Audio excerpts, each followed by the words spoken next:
Hello everyone, आज हम पढ़ने वाले हैं सिंगल सेल प्रोटीन के बारे में। तो सिंगल सेल प्रोटीन क्या होता है? सेल प्रोटीन अगर आपने पहले सुना इसके बारे में तो पता चलेगा कि सेल से प्रोटीन मिलता है हमें, ठीक। तो सिंगल सेल प्रोटीन यही होता है कि हम माइक्रो ऑर्गेनिज्म के सेल को खाते हैं। क्यों खाते हैं माइक्रो ऑर्गेनिज्म के सेल को? क्योंकि हमारे पास हमारे इन्वायरमेंट में कुछ ऐसे माइक्रो ऑर्गेनिज्म हैं जिनके पास प्रोटीन कंटेंट बहुत ज़्यादा है। जैसे कुछ हमारे पास बैक्टीरियाज़ हैं जिनका प्रोटीन कंटेंट अप टू 80% तक है। सिंगल सेल प्रोटीन क्या है? मतलब हमारे पास ऐसे बहुत सारी बैक्टीरियाज़ हैं, कुछ बैक्टीरियाज़ हैं जिनका प्रोटीन कंटेंट अगर आप देखें तो 80% तक होता है। मतलब इतना ब्रॉड रेंज है, मतलब 80% तक प्रोटीन कंटेंट उनकी सेल में। मतलब हम बहुत सारे ईस्ट हैं, एल्गी हैं, बैक्टीरियाज़ हैं, फंगाई हैं, इन सारे जो माइक्रो ऑर्गेनिज्म हैं हम इनको सेल को खाते हैं प्रोटीन कंटेंट के लिए, क्योंकि उनके सेल में प्रोटीन का कंटेंट ज़्यादा मात्रा में पाया जाता है। लेकिन हम ऐसे यूँ ही नहीं खा लेते एकदम डायरेक्टली बैक्टीरिया उठाया और खा लिया, नहीं। हम उनके सेल को बहुत प्रोसेस से ट्रीट करते हैं जिनको हम आगे पढ़ेंगे। उसके बाद हम उसको खाते हैं किसी कैप्सूल के फॉर्म में या फिर पाउडर के फॉर्म में हम खाते हैं, ठीक। एक हम क्यों यूज़ करें माइक्रो ऑर्गेनिज्म का सेल के लिए? तो पहला तो यही बात है कि भाई इनके पास प्रोटीन कंटेंट बहुत ज़्यादा है तो इसलिए कर रहे हैं। हमारे नेचर में प्रोटीन कंटेंट की अगर और कोई सोर्स नहीं है, सोर्सेज की कमी आ रही है, तो इसलिए भी यूज़ करते हैं एक अल्टरनेट वे के लिए। एक अगर आप एग्जांपल देखिए, बहुत मतलब एससीपी में सिंगल सेल प्रोटीन में यूज़ किया जाता है कि एक 250 किलो की गाय है, 250 किलो तो गाय का वज़न होगा, उसके दूध में आपको 200 या 250 ग्राम आपको प्रोटीन मिल सकता है, ठीक। लेकिन एक बैक्टीरिया है जिसका नाम होता है मिथाइलोफाइरस मिथाइलोट्रोपस, उसकी वो 250 ग्राम की या उससे भी कम की बैक्टीरिया, उससे 25 टन प्रोटीन मिलता है। मतलब आप इमेजिन कर सकते हैं 25 टन प्रोटीन एक 250 ग्राम या 200 ग्राम की बैक्टीरिया से हमें मिल रहा है, जो कि एक 250 किलो की गाय हमें 250 ml या 200 ग्राम हमें प्रोटीन दे रहा है, ठीक। तो एक डिफरेंस दे रहे हैं। तो यही है कि हमारे इन्वायरमेंट में कुछ ऐसे माइक्रो ऑर्गेनिज्म हैं जो हमें बहुत बेनिफिशियल हैं, प्रोटीन कंटेंट उनके पास बहुत ज़्यादा है। तो सिंगल सेल प्रोटीन ऐसे प्रोटीन्स होते हैं जो हमें माइक्रो ऑर्गेनिज्म के सेल से हम डिराइव करते हैं और अपने फीडिंग पर्पस के लिए यूज़ करते हैं, ठीक। तो अगर डेफिनेशन देखिए सिंगल सेल प्रोटीन क्या होती है, तो single cell protein refers to the crude a defined और edible protein extracted from pure microbial culture, dead और ड्राइड सेल बायोमास। किसी हम प्योर माइक्रोबियल कल्चर जो मर चुका है या उससे हम उसका माइक्रोबियल कल्चर है या सूख चुका है, ऐसे किसी माइक्रो ऑर्गेनिज्म के सेल से हम सिंगल सेल प्रोटीन डिराइव करते हैं। आगे क्या है कि they can be used as a protein supplement for both humans और एनिमल्स।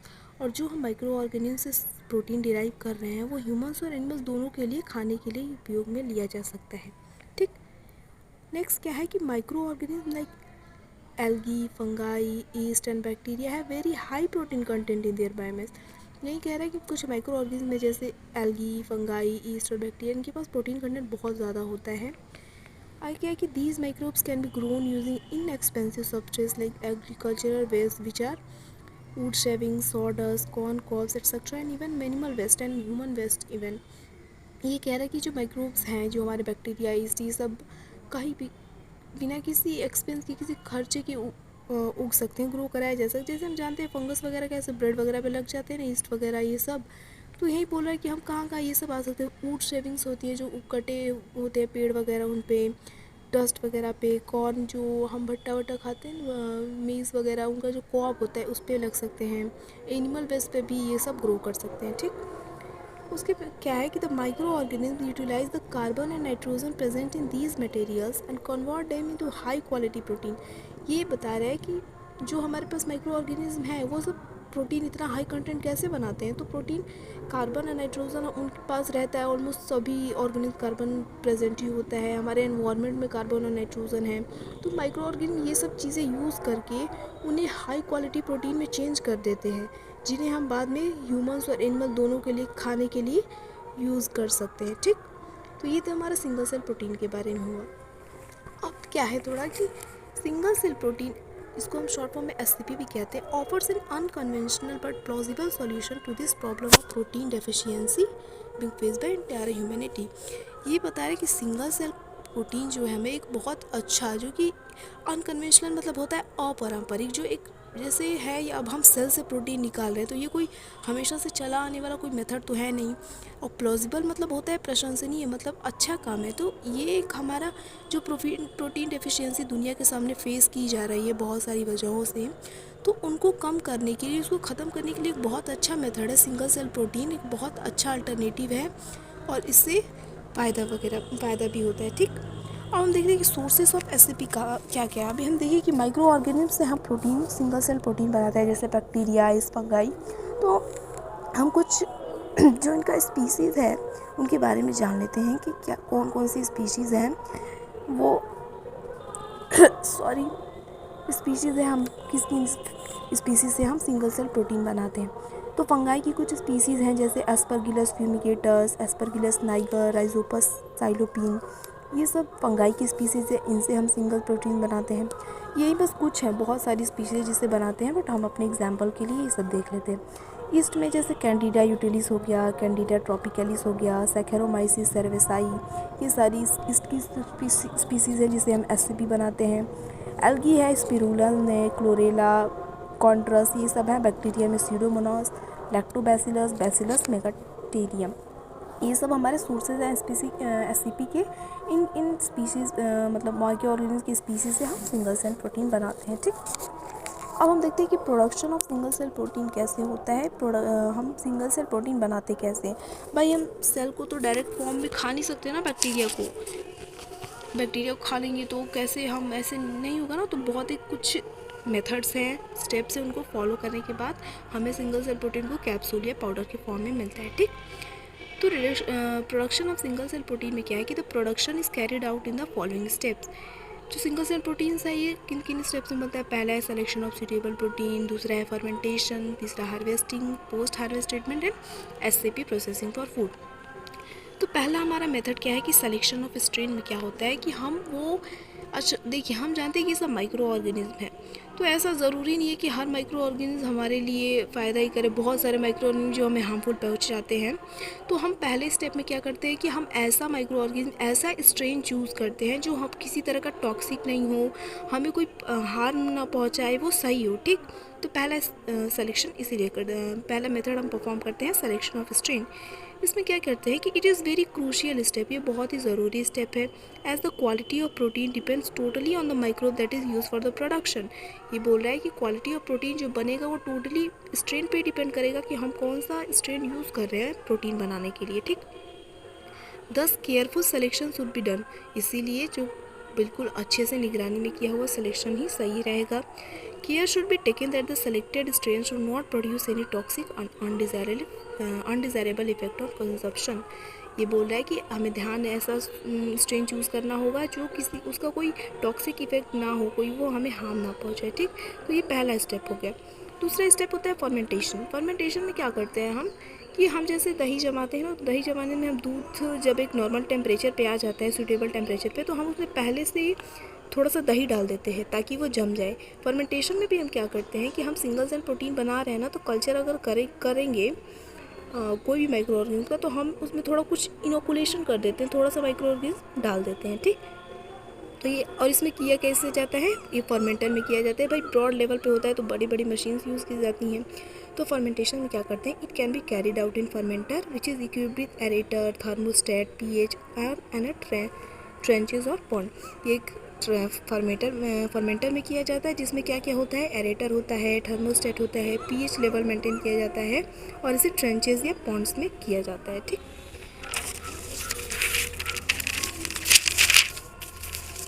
नेक्स्ट क्या है कि माइक्रोब्स और कल्चर्ड फेड बैच कल्चर। ये फेड बैच कल्चर में इन्हें कल्चर किया जाता है माइक्रोब। फिर तीसरा है हमारा हार्वेस्टिंग। हार्वेस्टिंग में क्या होता है कि जब हमारा कॉलोनी तैयार हो जाती है, जो भी हमने माइक्रो ऑर्गेनिज्म डाला है, उसके बाद उन्हें हम निकालते हैं बाहर। तो when the colonies of microbes are fully developed, जब बिल्कुल पूरी तरह से कॉलोनी तैयार हो गई, दे आर देन हार्वेस्टेड, उसके बाद उनको हार्वेस्ट किया जाता है। The bulk of cells are remove from fermenter by decantation. Decantation करने के बाद अब हमारे पास इतने सारे सेल्स होंगे, लाखों करोड़ों सेल्स होंगी, तो उन्हें सेल्स को, बल्क ऑफ सेल्स को हटाने के लिए हम डिकेंटेशन का मेथड का यूज़ करते हैं। ठीक, नेक्स्ट हमारे आता है post harvest treatment. Post harvest treatment में क्या करते हैं, जब हमने सेल को निकाल दिया तो इसमें सेपरेशन करते हैं, उसके बाद हम सेंट्रीफ्यूगेशन से सेपरेशन करते हैं, धोते हैं, उसे सुखाते हैं। उसके बाद हमारा अब आता है लास्ट जो स्टेप है, और इसमें हम अपना प्रोटीन बनाएंगे, तो इसको कहते हैं processing for food. Processing for food में हम दो मेथड करते हैं। पहले तो हम सेल वॉल को हटा के अब उसमें से अपना प्रोटीन कंटेंट लेते हैं, पहला स्टेप ये हुआ। दूसरा स्टेप में हम रिडक्शन करते हैं न्यूक्लिक एसिड का। ठीक, अब सेल है तो उसके पास न्यूक्लिक एसिड, लिपिड वगैरह, फॉस्फेट वगैरह, ये सब सारी चीज़ें तो होंगी। तो देखते हैं कि पहला स्टेप क्या होता है। तो पहला स्टेप में होता है liberation of cell protein by destruction of indigestible cell wall. जो इनडाइजेस्टिबल सेल वॉल होती है उसको हटा के हम सेल प्रोटीन है, जो प्रोटीन कंटेंट है, हम उसको लेते हैं। इसको करने के दो मेथड है, पहला मैकेनिकल मेथड है, दूसरा केमिकल मेथड है। मैकेनिकल मेथड हम किन किन चीज़ों से करते हैं, सिंपली क्रशिंग से कर देते हैं, क्रश करते हैं, क्रम्बलिंग, ग्राइंडिंग, प्रेशर, होमोजेनाइटाइजेशन, ये सब प्रोसेस है इनसे करते हैं।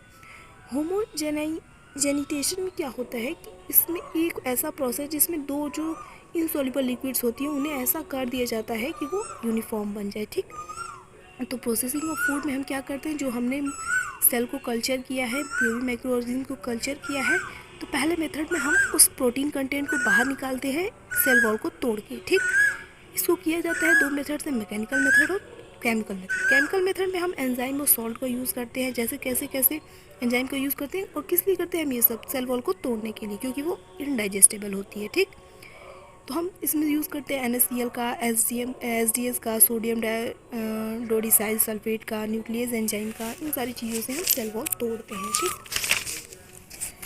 फिर हम फिजिकल मेथड का भी यूज़ करते हैं, जैसे freeze thaw, osmotic shock, heating and drying, ये सारे मेथड्स का हम यूज़ करते हैं सेल वॉल को तोड़ने के लिए। ठीक, अब हमारा नेक्स्ट स्टेप आता है reduction of nucleic acid content.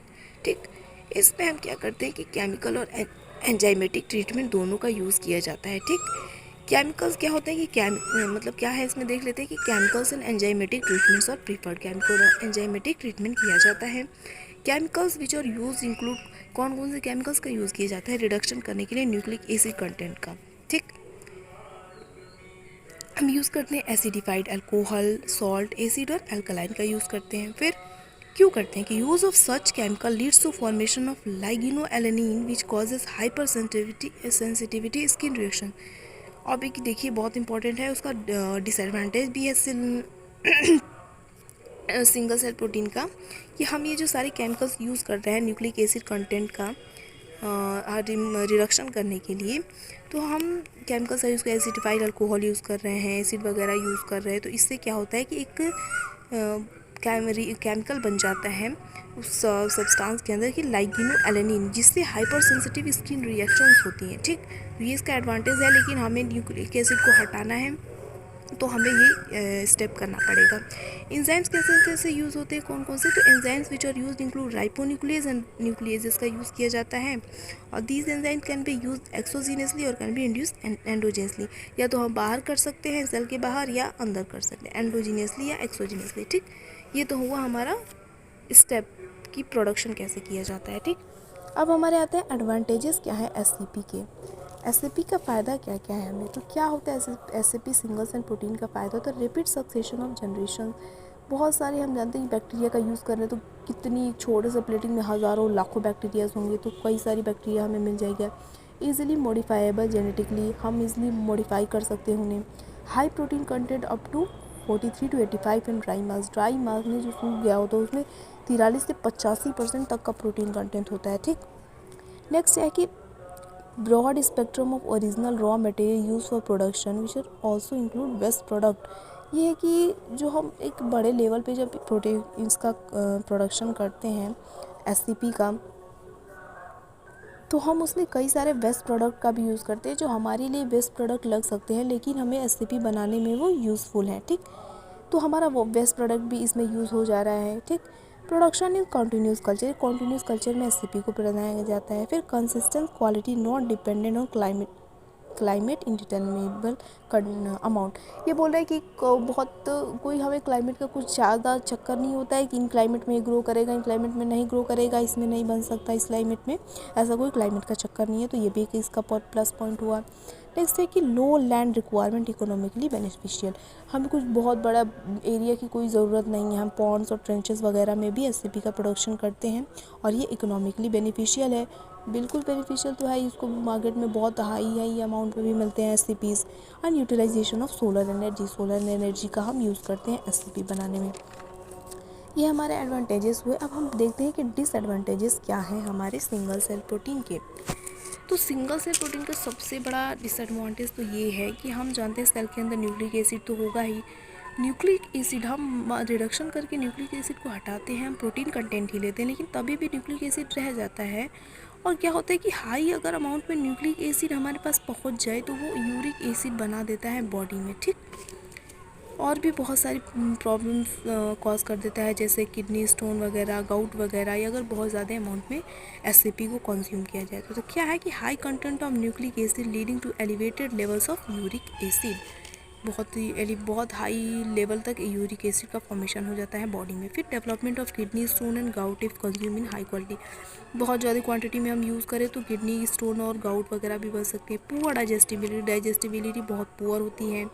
Stimulation of gastro intestinal problem भी हो जाएगी। हाइपर सेंसिटिव स्किन रिएक्शन, ये तो हमने देखा अभी कि लाइगिनो-एलेनिन के फॉर्मेशन की वजह से हाइपर सेंसिटिव स्किन रिएक्शंस हो जाती हैं। फिर possibility for the presence of secondary toxic metabolites. ये बोला कि हमने पहले स्टेप में देखा कि हम ऐसा स्ट्रेन यूज़ करते हैं जो टॉक्सिक नहीं हो, लेस हार्मफुल हो, लेकिन तभी भी कुछ पॉसिबिलिटी हो जाती है कि कुछ सेकेंडरी टॉक्सिक मेटाबोलाइट्स प्रेजेंस हो जो कि हार्म कॉज कर सकते हैं हमें, ठीक। ये हमारे एडवांटेजेस और डिसएडवांटेजेस हो गए। अब हम देखें कि एप्लीकेशंस क्या क्या हैं सिंगल सेल प्रोटीन के। तो पहला एप्लीकेशन है प्रोटीन सप्लीमेंटेड फूड, प्रोटीन के लिए यूज़ किया जाने वाला खाने के लिए, जैसे और ये क्या क्या ऑल्सो सोर्स ऑफ विटामिन, ये विटामिन का भी बहुत अच्छा सोर्स है, amino acid, mineral, fruit fibre etcetera, ठीक। Supplemented for under nourish children जिन्हें पोषण नहीं मिल पा रहा है उनके लिए बहुत यूज़फुल है, बहुत फ़ायदा करेगा, ठीक। इसके बाद एज हेल्थ फूड के तौर पे भी एससीपी का यूज़ किया जाता है। ये ओबेसिटी को कंट्रोल करता है और इंस्टेंट एनर्जी प्रोवाइड करता है। नेक्स्ट है हमारा इन थेरापेटिक एंड नेचुरल मेडिसिन वगैरह में भी यूज़ किया जाता है। इससे क्या क्या फ़ायदा होता है, तो ये बॉडी वेट को कम करता है, कोलेस्ट्रॉल स्ट्रेस को भी कम करता है, फिर ब्लड शुगर को लोअर करता है, फिर हेल्दी आइज़ करता है, स्किन को भी ध्यान में रखता है। खैर स्किन का तो इसका माइनस पॉइंट भी है एक, ये रिएक्शन कॉज करता है। फिर इंक्रीज लैक्टेशन, ठीक। फोर्थ है हमारे इन कॉस्मेटिक वगैरह में भी सिंगल सेल प्रोटीन का यूज़ किया जाता है, ठीक। कैसे कि important role in maintaining healthy hair के लिए बहुत फ़ायदा है। ये विटामिन ए और विटामिन बी मिलता है इसमें। फिर bio lipsticks and herbal face cream, bio lipsticks और हर्बल फेस क्रीम बनाने में भी एससीपी का यूज़ किया जाता है। कैपेबल ऑफ रिप्लेसिंग कोल तार डाई बेस्ड कॉस्मेटिक, कोल तार से बनाने वाले कॉस्मेटिक को के जगह पे यूज़ किया जा सकता है। ये बहुत अच्छा मेथड है सिंगल सेल प्रोटीन, ठीक। नेक्स्ट है हमारा पोल्ट्री एंड कैटल फीड में भी यूज़ किया। अभी हमने देखा कि ह्यूमंस और एनिमल्स सबके लिए ये खाने के लिए यूज़ किया जा सकता है। तो accident convenient source of protein and other nutrient, protein का और अदर न्यूट्रिएंट्स विटामिन का भी बहुत अच्छा सोर्स है और use to feed cattle, fishes वगैरह को, कैटल वगैरह के लिए एक बहुत अच्छा सोर्स है ये, ठीक। अब हमारा है कि एससीपी प्रोडक्शन इन इंडिया, इसमें हमें दो नाम याद रखने हैं कि नेशनल बोटेनिकल रिसर्च इंस्टीट्यूट और central food technological research institute, ये दो इंडिया में एससीपी प्रोडक्शन के लिए सेंटर्स हैं। यहाँ पे सिंगल सेल प्रोटीन बनाया जाता है। और ये जो है ना सेंट्रल फूड टेक्नोलॉजिकल रिसर्च, यहाँ पे एल्गी को ना सीवेज पे कल्चर किया जाता है, ठीक। ये बात ध्यान रखने वाली है। एससीपी प्रोडक्शन के दो आपको नाम याद रखने हैं सेंटर्स। और CFTRI मतलब सेंट्रल फूड टेक्नोलॉजिकल रिसर्च में जो एससीपी बनाया जाता है एल्गी से, वो सीवेज पे कल्चर किया जाता है, ठीक। तो ये तो हुआ हमारा एससीपी। नोट्स आपको PDF में मिल जाएंगे। Till then thank you.